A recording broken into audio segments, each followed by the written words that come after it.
meron na. At dahil yun sa inyong dalawa. Oh, ayan. Actually, Okay. Anong experience mo ba, before anything else, anong experience mo bilang isang creative at bakit mo naisip na gawing negosyo yung pagiging creative mo? Alam mo, kanina sa discussion nyo, no, natutuwa ako dahil pag sinabi mo kasing artist ka, mahirap ka. Ayan, exactly. Yan ang talagang... Starving. Oh, yun ang struggling yun artist. kagad eh. No? Struggling or starving artist.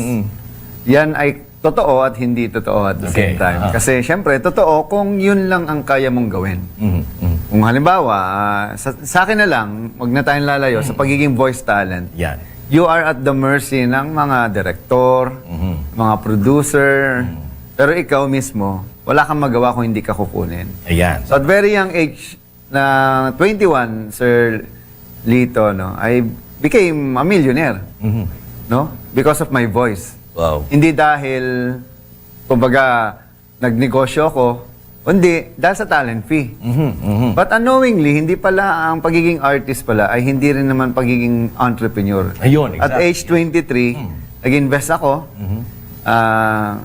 Took me 5M na gumawa ako ng studio. After 6 months, lost. Aray. So, bagsak ako noon, as in, nalugi, Aray ko. Oh.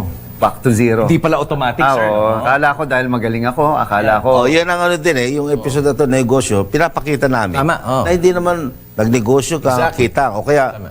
nagnegosyo ka, kita, maya, tinatamaan ka rin.